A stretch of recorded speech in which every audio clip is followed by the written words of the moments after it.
Hi there, everyone. It's 4 o'clock in New York, 1 o'clock here in Los Angeles. I'm Jason Johnson, in for Nicole Wallace. The aftermath of the attack on Paul Pelosi, the husband of Speaker Nancy Pelosi, really encapsulates the state of our politics at this moment.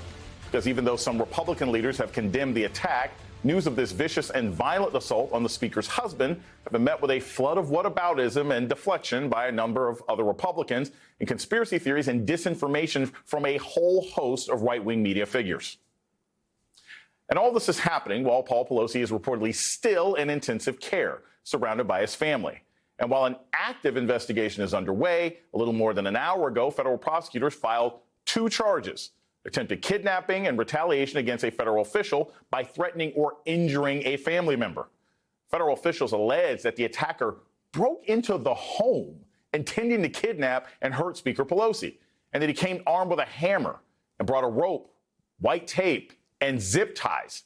He told Paul Pelosi that he wanted the Speaker to, quote, tell the truth, adding that he saw her as the, quote, leader of the pack of lies told by the Democratic Party. Political reports that the attacker had, quote, inhabited a vivid and resentment-fueled world of conspiracy while living a fringe existence, even by the standards of the open-minded San Francisco Bay Area. And that he, quote, appears to have embraced falsehoods about the outcome of the 2020 election and political conspiracies, according to his social media and online posts. So, to sum it up, a conspiracy theorist and election denier armed with a hammer and zip ties broke into Nancy Pelosi's home screaming, "Where's Nancy? Where is Nancy?" If the attack itself has eerie parallels to January 6th, so does the right's response to it. Their answer to questions around their role in fomenting political violence. Here's the head of the House GOP campaign arm, Tom Emmer, on Sunday, confronted with the rhetoric that he posted online. I want to ask you about this when it comes to political violence. On your Twitter feed, you posted this video we're going to show just a few days ago where you're firing a gun and it says, enjoyed exercising my Second Amendment rights, hashtag fire Pelosi. Why is there a gun in a political ad at all? It wasn't an ad. Hashtag I was or a tweeting tweet. out. I was tweeting out something that I had just done. Hashtag fire Pelosi with a weapon. Well, now wouldn't a pink slip be more fitting if it's about firing her? It's interesting, Margaret. Why a gun? It's interesting, Margaret, that we're talking about this morning when a couple of years back, when a Bernie Sanders supporter shot Steve Scalise. Which was horrendous and horrific. You're shooting a gun. Our viewers just saw it. Yeah, right. Hashtag fire Pelosi. Exercising our Second Amendment rights, having fun. That's not a debate about the Second Amendment. Yeah. That's not a debate about the Second Amendment. Hashtag fire Pelosi. Yes, it is. I'm Do you running not the campaign understand that that is suggestive to people who are in a bad state and in this current environment, how risky it is? As you're talking about the importance of lowering the rhetoric. I disagree with you, Why do you leave? That's how you hold them accountable. And just this morning, Senator Ted Cruz retweeted conspiracy theories about the attack. We're not going to share them because there's simply no evidence for the claims that Cruz posted. And it's worth noting, he's not alone. Cruz is part of a wave of folks who responded to the news of the attack with disinformation and conspiracy theories. That includes one of the world's richest men and now the owner of Twitter, Elon Musk. From the Washington Post, quote, Elon Musk and a wide range of right-wing personalities cobbled together misreporting, innuendo, and outright falsehoods to amplify misinformation about last week's violent assault on Paul Pelosi to their millions of online followers. A forum devoted to former White House advisor Stephen K. Bannon's right-wing radio show alerted its 78,000 subscribers to, quote, very strange new details on Paul Pelosi attack. Roger Stone, a longtime political consigliere to former President Donald Trump, took to the fast-growing messaging app Telegram to call the assault on House Speaker Nancy Pelosi's husband, quote, an alleged attack, telling his followers that a stench surrounded mainstream reporting about the Friday break-in that left Pelosi, 82 years old, hospitalized with a skull fracture and other serious injuries.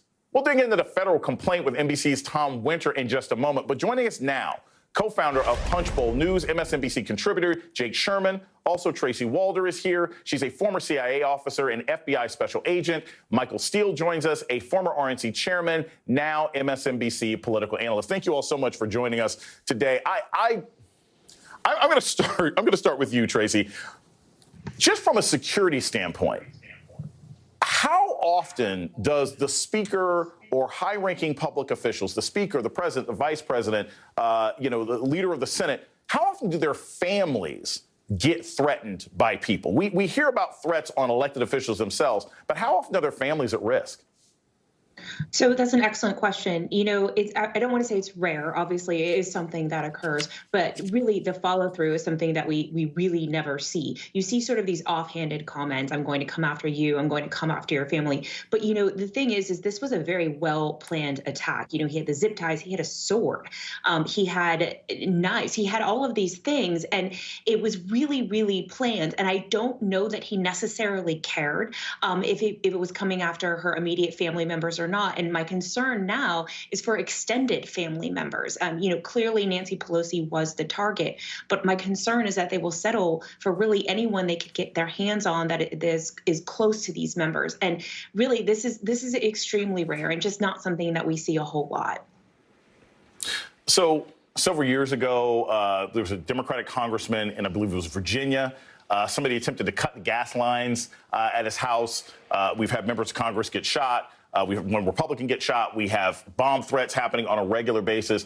I have to ask you, Tracy, when we're seeing this uptick in violence, it seems to be unidirectional.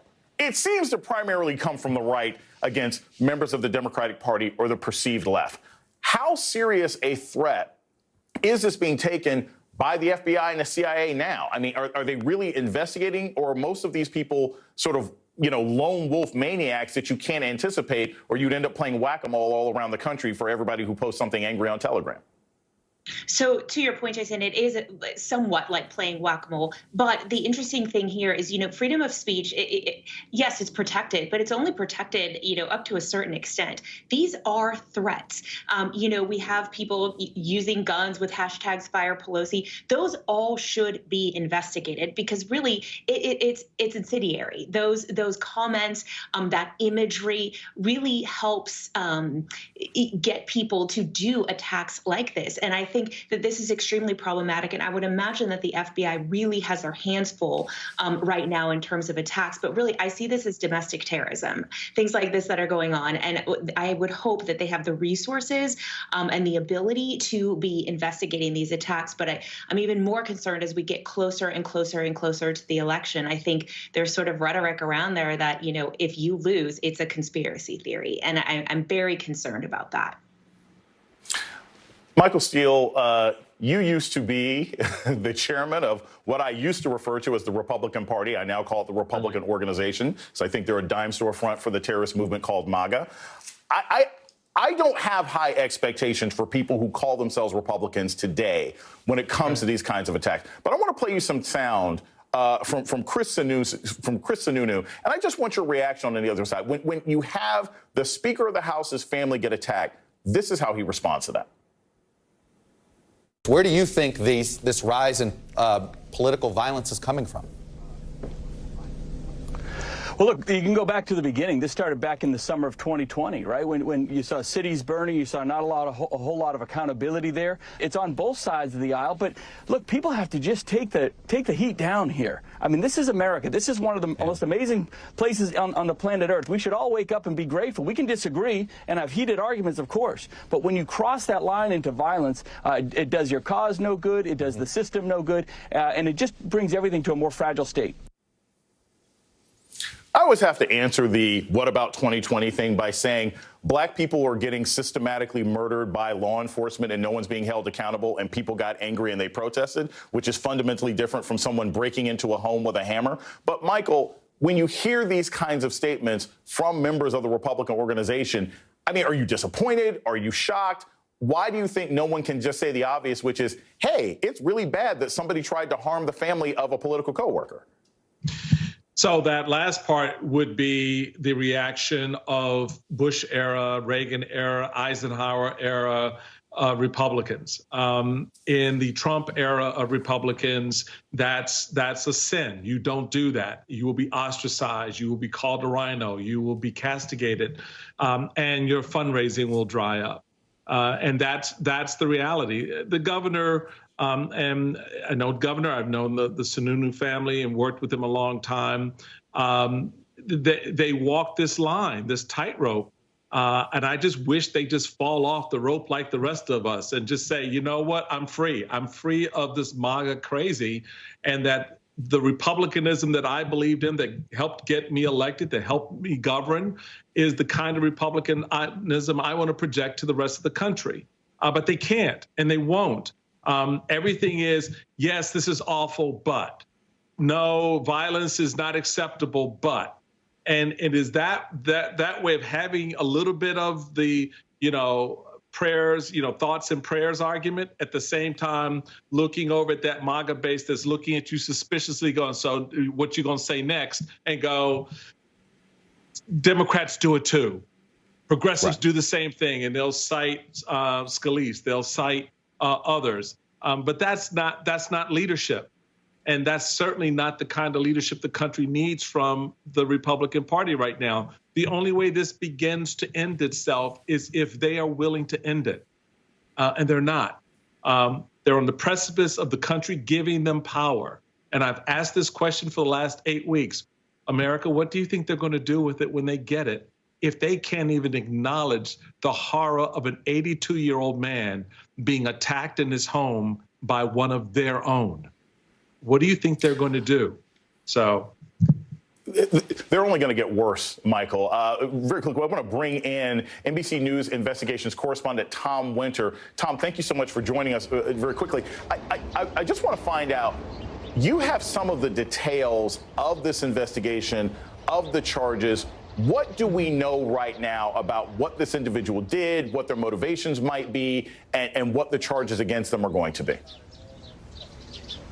Sure. Well, I mean, this is focused in the most serious of the charge. Well, first off, both charges, he faces up to 30 years in prison as a maximum sentence if convicted. That's the first thing. The second thing is, when you look at this investigation, it's clearly been ongoing and pretty involved since this incident first occurred in the early morning hours in San Francisco on Friday. So this 8-page complaint is really, in these types of instances, we really look at it as just kind of a holding complaint, if you will, or just to kind of get the charges out there. Undoubtedly, when they move towards indictment, we'll get a lot more detail. It's only 8 pages here today, but the details that we have today and the allegations are obviously quite serious. I mean, the main allegation here is that this individual's intent, according to the FBI and according to federal prosecutors, was to kidnap the Speaker of the House of the Representatives of the United States of America and then injure her. According to the complaint, his plan was to ask her a series of questions. We don't know what those questions are in the court filings. Then, if she lied to him, he was going to break her kneecaps because she is, according to him, the leader of the pack of lies that is the Democratic Party. And he was hopeful that by breaking her knees, she would have to be wheeled into the House of Representatives so other members of Congress could see what would happen. That's according to him in his statements to police. Those statements were recorded. They were after Miranda warnings were issued. And so there's a lot of detail that's in here about what he planned to do, but undoubtedly we'll get some more detail. Other things that were found, including inside of a backpack that this person allegedly had, zip ties, tape. He had a journal. We have very little detail as far as what was in that journal, so it'll be interesting to see what we gather from that. But clearly this individual did this with political ideology in mind, this idea that was floated that had no basis of any reporting that we did, that this was some sort of a random home break-in. Clearly, according to the evidence the FBI has gathered, has gone completely out the window. If anybody had any aspersions that that's what we were talking about here. I think it's also important to note that on Saturday in the San Francisco area, apparently this individual lives in a garage. According to the criminal complaint, inside that garage, they found 2 additional hammers. So 2 hammers at the crime scene, 2 hammers in the garage, and a sword that was found in there as well, along with some personal effects, which gives the FBI confidence that that's, in fact, exactly where this individual, David DePape, lived. Next steps, he'll appear at some point in federal court. They'll likely, given the gravity of the charges, given the conduct that's alleged here, they'll ask for him to be detained pending trial. And so that's the federal component of this. We still have the state component to this. And there's some allusions to this in the criminal complaint, and it's something that we've been working on and reporting out through the day. He talks about other individuals at some point. So I think his plan was, according to the criminal complaint, to have individuals be summoned by Pelosi because she was detained. We don't know who those people are. We don't know if they're politicians. He's had obviously anti-tech, anti-vaccine, other sort of ideology that he's displayed on his social media. So we don't know where that was going to go. The detail is scarce, but that's to be expected when a criminal complaint is filed just really 3 days after an incident occurs. So we'll get more at some point within the next 30 days with an indictment that's the process 99% of the time. Expect to get more between now and then. And obviously, this is an investigation that remains ongoing. They'll undoubtedly speak to more people. And I think we'll probably go back in time and review these tapes. Had he stopped by this house before? Had he conducted any sort of recon to look at where they are? Not perhaps the most sophisticated individual who was going after the Pelosi's. I think most people would assume that the speaker would not be sitting at home this close to the midterm. She's been active out and about campaigning, obviously has a lot of congressional duties, but it'll be interesting to see if he had done any sort of planning for this ahead of time. Those are the type of details that the FBI will take time between now and then to review, to investigate, and then put that all together along with federal prosecutors when they go to a grand jury and seek indictment. Tom, I just have to ask this as a follow-up. You talked about this individual was hoping to bring or use Speaker Pelosi to bring other people to the House, to the residence. Do we have any idea? Have investigators implied there was anyone else he might have been working with? Did someone drive him there? Were people helping him with equipment? Was he part of a particular chat group somewhere where he discussed these kinds of plans? I guess the idea for me, when we saw people attempt to do something like this with Governor Whitmer in Michigan, when we saw what groups of people were trying to do on January 6th, very seldom is it just one person involved. Did they have any idea if anyone else was assisting this individual? So the short answer is there's no other indication from the court filings whether or not this individual, and I'm just going through because I want to actually read the specific question because you had because you have a question about it, but there was no indication in the court filings that he was working with anybody at any time. And I think I just want to look through one more second, and then if not, I'm going to let you go. You know what? I'll have to go back and look through it. I do want to mention one other thing. He said he did become aware of Pelosi's 911 call at some point, but he thought that he should still not leave the House and continue with his effort because, and I'm quoting the criminal complaint now, it says, much like the American founding fathers with the British, he was fighting against tyranny without the option of surrender. DePape reiterated this sentiment elsewhere in his interview. According to the criminal complaint, that was the interview that he did with the San Francisco Police Department. So clearly this individual had a frame of mind and an ideology. Tom, thank you so much. Jake, I want to turn to you. I want to talk about the politics of this, and I don't mean to be glib when I say this.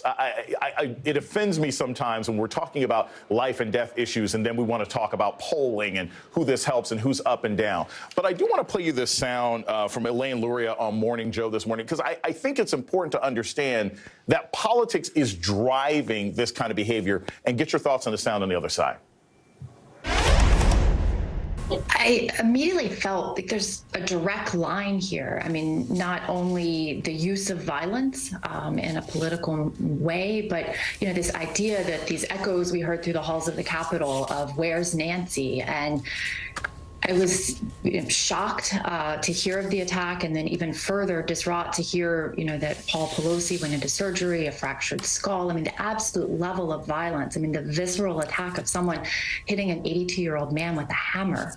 And then the silence, essentially the crickets, as you've been talking about on the other side of the aisle. I mean, there's just such a clear line between the conspiracies, the disinformation, the rhetoric. What is even more disturbing is that the conversations I have behind closed doors with people, Republicans, you know, those you might refer to as moderate Republicans, you know, they will say, like, we don't believe this, but we don't have a choice. I mean, they are almost themselves subject to the pressure of maintaining this narrative, or they will become attacked.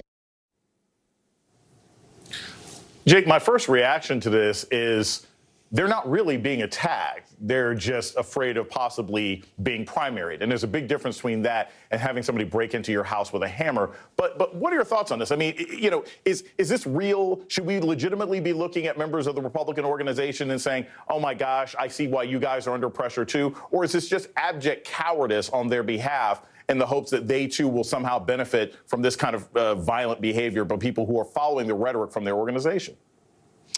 I think it's a little bit of a lot of what you said. I think that they feel like they have to go along with the crowd, and the crowd is filled with conspiracy theories and seriously dark stuff. I mean, again, without mentioning the insanity that was going on Twitter and on other social media platforms the last couple of days, the stuff that Republicans were spreading about this incident were just in a normal era.